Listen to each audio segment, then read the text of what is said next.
Olá, meu pessoal, estamos aqui novamente no nosso programa Estudo em Foco Saúde, voltado às questões de gestão hospitalar no meio da área de saúde.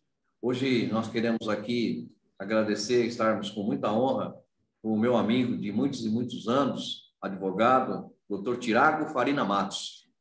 Bom dia, Tiago, tudo bem com você?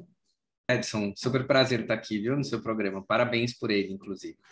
Muito obrigado. O Tiago é advogado, graduado pela FMU, é pós-graduado em Direito na área de saúde pelo Hospital das Clínicas, Faculdade de Medicina, é especialista em administração hospitalar pelas questões da gestão hospitalar pela Fundação Getúlio Vargas, especialista em Direito Sanitário, pós-graduado na área de Advocacy, né, pela Universidade Austral da Argentina, conselheiro estratégico do Instituto Oncoguia, conselheiro da FEOSP, conselheiro também da Sociedade Brasileira de Oncologia Clínica.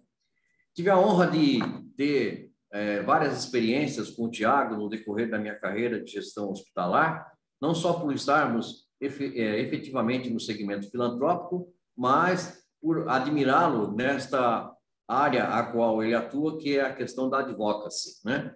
Eu tenho muito orgulho de muitas vezes estar conversando com ele e estar identificando, né, qual é a sua atividade, como ele vem ministrando palestra nesse segmento e explicar para os nossos internautas, em especial para todos aqueles que estão na área de saúde, o que seja a advocacy e qual a importância disso na área de saúde, Tiago. Cara, você sabe que advocacy é um termo em inglês, né? Não tem uma tradução literal para o Brasil e muita gente confunde advocacy com advocacia, acha que só advogado que faz advocacy. Apesar de eu ser advogado, advocacy não é um campo de atuação para advogados, especificamente, né? O que é a advocacy? Vamos tentar explicar, assim, já que não tem uma tradução literal. Eu acho que a forma mais simples de explicar advocacy é a defesa de uma causa com consistência e constância, né? Com obstinação e firmeza. Óbvio que você vai encontrar definições mais bem elaboradas. Eu mesmo gosto de explicar a advocacy como sendo uma arte, né? Por que uma arte? Porque não tem uma receitinha de bolo, não é uma ciência exata, né? Você tem uma série de técnicas, assim como pintura, assim como música, assim como qualquer outro tipo de arte, você pode ter uma série de técnicas. Cada pessoa que vai desenvolver essa arte pode usar uma técnica que entender mais adequada, mas é uma arte que você vai utilizar para diagnosticar os problemas enfrentados por grupos sociais desfavorecidos ou negligenciados, por isso que eu falo uma causa, né? A gente pode também estar falando aqui de causas sociais ou causas ambientais, interesses difusos. Depois de diagnosticado, que é uma competência necessária de saber diagnosticar o problema, é preciso propor soluções, né? Propor soluções para você transformar as políticas públicas e, a partir disso, sensibilizar as autoridades a promoverem as transformações necessárias. Costumo dizer que, em última instância, quem faz advocacy quer uma canetada. É uma canetada, porque todas as políticas públicas elas se materializam por meio de uma canetada. Seja um projeto de lei, seja a própria lei sendo sancionada, uma portaria, uma resolução, um despacho. Todas as políticas públicas, sociais, econômicas, elas se materializam por meio de atos normativos, né? Ou seja, uma canetada. Pega exemplo, Edson, o fim da escravidão. O que foi o fim da escravidão? Foi uma canetada, né? Foram uma série de leis. Lei do ventre livre, Lei Áurea, né? E mesmo depois de aprovadas todas essas leis, você teve que ainda adotar uma série de normas regulamentares para evitar ainda uma herança decorrente da escravidão, que até hoje a gente carrega, até hoje a gente tem até algumas ações afirmativas, né? Política de cotas, que são medidas importantes para você poder mitigar aí todos os efeitos que vêm desde aquela época. E tudo isso se materializa por meio de atos normativos. Vou dar alguns outros exemplos que eu acho que também cabem aqui para ilustrar, para as pessoas entenderem, né? Eu trabalho muito na área da saúde, especificamente na área da oncologia. Hoje, um dos maiores problemas que eu tenho visto é as filas de espera para a realização de procedimentos. Você, seus familiares, as pessoas que estão escutando aqui a gente, se recebem um diagnóstico de câncer agora, elas vão querer ser atendidas agora, amanhã no máximo, elas não vão querer esperar por semanas, por meses, por anos. E muita gente hoje espera. Muita gente hoje espera, às vezes, 100, 200 dias para fazer um exame de colonoscopia, que seria um exame necessário para você poder diagnosticar um câncer de colo retal, por exemplo. Né? E como é que a gente resolve esse problema? A gente tem um problema aí de fila de espera. Né? Qual é o diagnóstico desse problema? Cara, há muita gente precisando, pouca infraestrutura, ou a gente sabe assim, a gente tem pouca infraestrutura, mas daria para a gente fazer muito melhor se a gente organizasse melhor essas filas, né? Priorizassem aquelas pessoas que possuem sinais e sintomas, né, de doenças mais graves, como, por exemplo, o câncer. É um exame que não é só quem tem sinal ou sintoma de câncer que vai fazer. Então, algumas pessoas estão fazendo por rotina, né? E, eventualmente, essa pessoa tem que ficar para trás. Quem tem que passar na frente é aquela pessoa, como no caso do transplante, que acho que todos entendem, né? Aquela pessoa que mais precisa, naquele momento do transplante, ela passa na frente daquela pessoa que menos precisa, né? Agora, como é que a gente vai resolver esse problema das filas? Eu tenho, para mim, assim, uma saída para a gente conseguir enfrentar a raiz desse problema. Um fator fundamental, que não vai resolver o problema em si, mas é fundamental para que a gente evolua, é transparência das filas de espera. Como é que eu vou advogar, como é que eu vou defender o aprimoramento de uma política pública se eu sequer sei qual que é essa fila? Qual que é essa fila? Né? Quantas pessoas estão naquela fila? Qual é a minha rede instalada para eu executar aquilo? As pessoas estão em São Paulo, estão no Itaim Bibi, estão na Zona Leste? Onde que elas estão? Eu preciso enxergar. E mesmo os gestores, muitas vezes, eles mesmos não enxergam isso. Então, como que eu, cidadão, que quero ajudar a construir um mundo melhor, quero ajudar a melhorar políticas públicas, vou propor mudanças efetivas nessas medidas regulatórias se eu não conheço o problema? Então, a transparência da fila de espera, para mim, é fundamental. Tem até um projeto de lei aqui em São Paulo, que foi aprovado na Assembleia Legislativa, foi para a sanção, o governador vetou que ele daria justamente transparência das filas de espera. E está lá de volta lá na Assembleia Legislativa para eventualmente vetar aliás, derrubar o veto, né, do governador. Tem projeto de lei nesse sentido também tramitando no Congresso Nacional. Então, assim, dei só alguns exemplos, mas todas as mudanças efetivas em políticas públicas exigem mudanças em atos normativos. E o advocate, quem faz advocacy, o advocacy em si é a arte de você promover essas mudanças, sensibilizar as autoridades a promoverem essas mudanças.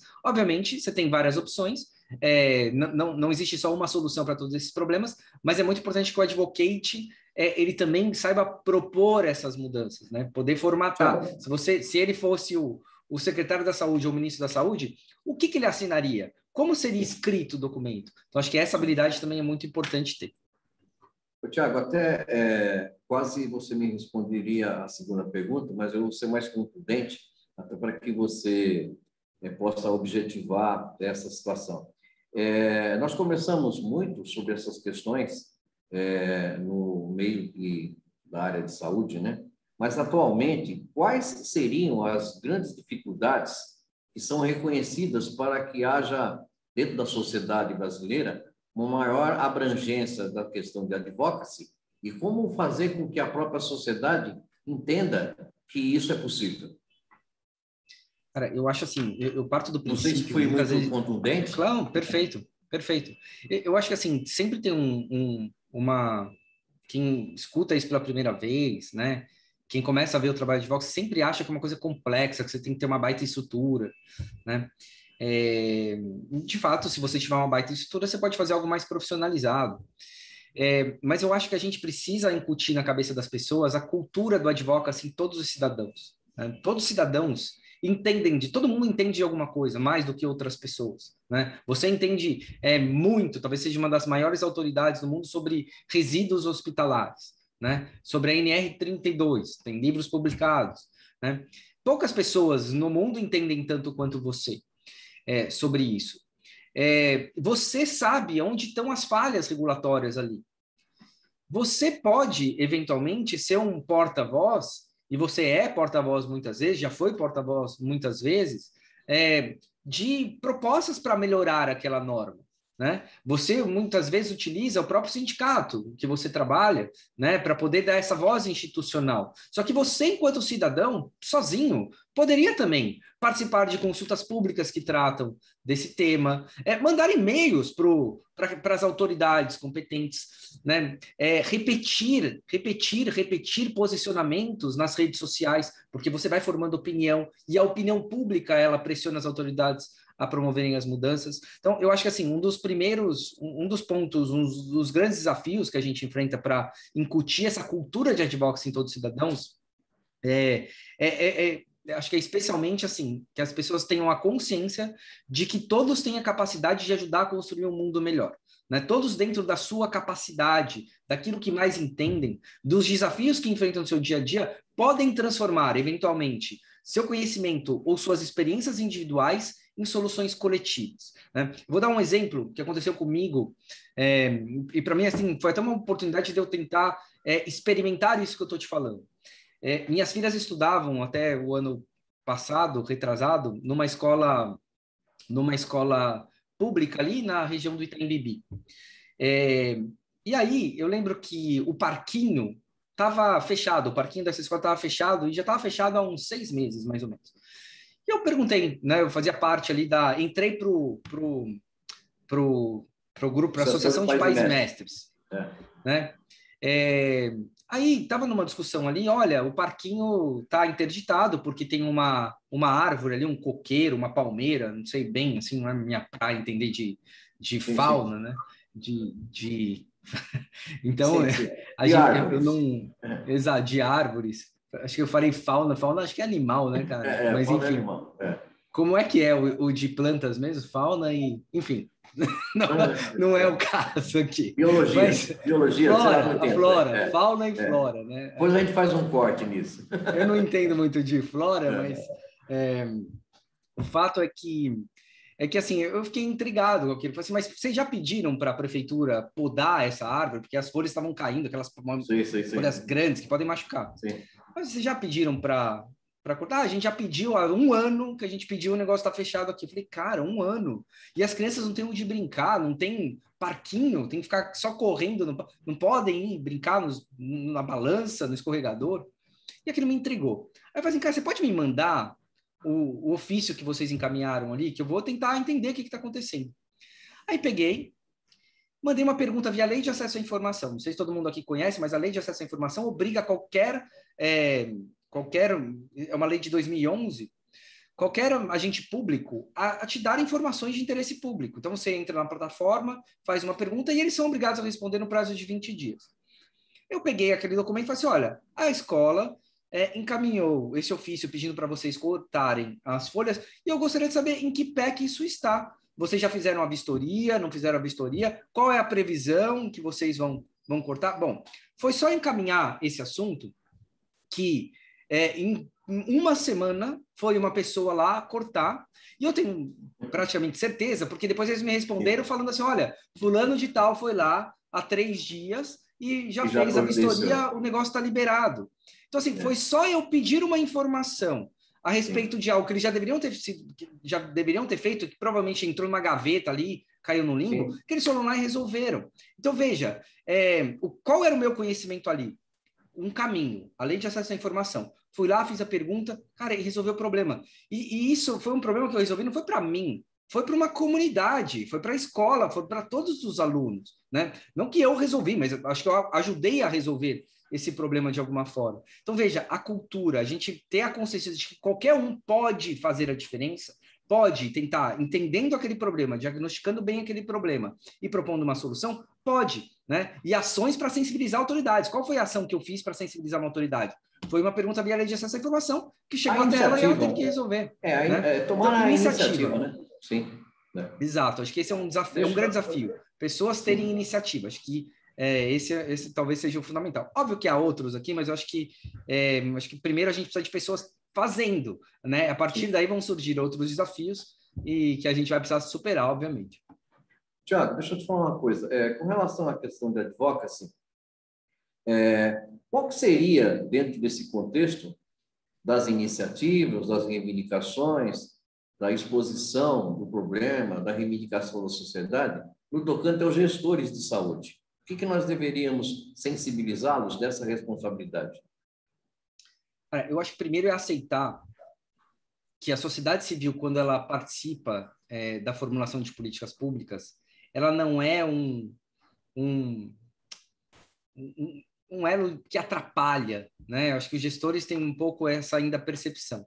Só para a gente resgatar, a participação da sociedade, a participação da comunidade é uma diretriz constitucional do sistema de saúde brasileiro. Então, no sistema de saúde, você tem na Constituição Federal, dizendo assim, olha, a participação da comunidade é uma diretriz do SUS, né? Das políticas de saúde.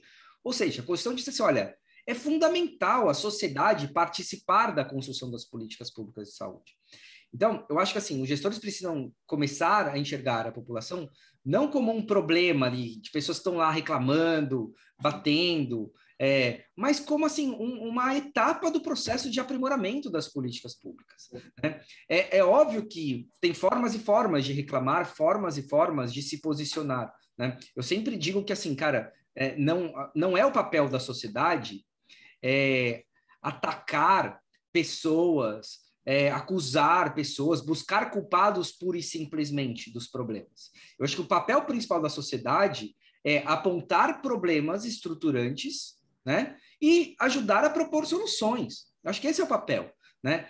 Agora, não é porque algumas pessoas talvez sejam mais agressivas no seu posicionamento que o gestor tem que encarar que é ruim a participação social. Não, a participação social é boa e ela tem que ser feita com respeito. Né? Isso é fundamental. Até porque há uma identificação da performance do atendimento, né? Que pode até melhorar ou até modificar. Com certeza. E tem um outro fator psicológico, inclusive, Edson, que é chamado de viés da confirmação. O que é o viés da confirmação? As pessoas, quando elas tomam uma decisão, né, elas tendem a buscar depois elementos para provar que aquela decisão que ela tomou foi a mais acertada. Então, um gestor, quando ele implementa uma política pública, vamos imaginar, ele aprovou ali uma lei, uma norma, dizendo que para todas, pegar aquele exemplo da enfermagem, por exemplo, que você viveu, né? Que você precisa afastar todas as mulheres grávidas que trabalham na linha de frente, né? Será que essa é a solução mais racional? Né? Será que não há casos em que, de fato, é importante ela se afastar, mas para outros talvez não? Talvez isso crie ainda um problema maior para a coletividade delas, né? Dos enfermeiros em geral, no caso aí da maternidade delas. Será? Quando alguém implementa essa medida, normalmente ela vai buscar elementos para provar. Então, por exemplo, um sindicato profissional que defendeu essa tese, ele vai sempre buscar elementos para confirmar aquilo que ele já propôs uma vez. Mesmo que alguém apresente uma teoria ou argumentos consistentes que façam ou que exijam, né, ou que demonstrem que é necessário algum ajuste ali, ele tende a ser contra, pelo simples fato de que psicologicamente todo mundo quer confirmar aquela decisão já tomada. Então, eu acho que tem isso nos gestores. Eles muitas vezes querem confirmar aquela posição já tomada, né, e defender aquela decisão anteriormente tomada e fecham os olhos, né, e fecham a mente para captar novas informações que podem vir e que provavelmente vão vir justamente da sociedade e que vão mostrar para ele que há formas melhores. Costumo dizer que nenhuma política pública nasce perfeita, nenhuma, absolutamente nenhuma, não importa se você estudou, se você é o cara mais competente para fazer aquilo, nenhuma política pública nasce perfeita. E não nasce perfeita, primeiro porque quem toma a decisão, não consegue enxergar todos os efeitos colaterais que aquela medida pode ter, né? E não conseguiu enxergar todo o conhecimento que existe no mundo para achar a melhor solução. É impossível, né? Qual o problema? O problema não é você adotar uma política pública com falhas. Isso é inevitável. O problema é quando você fecha a mente para enxergar as falhas. Então, se você adotou uma política pública hoje e amanhã identificou uma falha, cara, é amanhã o dia para você fazer os ajustes necessários e sempre aprimorando as políticas públicas. Mas eu percebo que ainda há muito essa resistência, esse viés da confirmação, da pessoa não aceitar que há falhas. Né? Então, acho que esse é abrindo a mente dos gestores, permitindo a participação social, ele pode captar informações que o ajudem, né, que vão ajudar a aprimorar as políticas públicas. Aí eu acho que a gente entra num círculo virtuoso, né, importantíssimo para a sociedade se desenvolver. Meu amigo, o tempo nosso aqui, você sabe que ele é muito curto, né? A gente tem pouco tempo, mas certeza que teremos outras oportunidades para que você venha novamente ao nosso programa, participar e demonstrar todo esse conhecimento que você tem. Eu queria, desde já, agradecer muito e dar, de fato, meu depoimento pela sua consideração em estar participando do meu programa, e tenho certeza absoluta que os nossos internatas e aqueles que estão assistindo terão realmente uma noção consistente do que é a advocacy, e eu tenho certeza que isso propiciará uma nova visão na questão da gestão hospitalar. Queria, se você permitisse, divulgar o seu site para que as pessoas possam também acompanhar a sua performance. Qual é o seu site, Tiago? Legal, é thiagofarinamatos.com.br, e me sigam no LinkedIn também. O LinkedIn é a plataforma que eu mais tenho compartilhado ali informações, dados, enfim, tudo sobre essa área do advocacy. É um prazer estar aqui, foi ótimo esse papo. Boa sorte aí, arrase no programa, muito sucesso, e conte comigo sempre que você precisar. Um abração para você. Deus te abençoe muito. Eu queria, desde já, pedir a todos aqueles que estão dentro do nosso canal, dar lá o seu link, né? E estar acompanhando nós também na TV Relacionamento e tomando conhecimento do nosso site www.estudoemfocosaude.com.br. Tiago, um grande abraço e até a próxima. Grande abraço.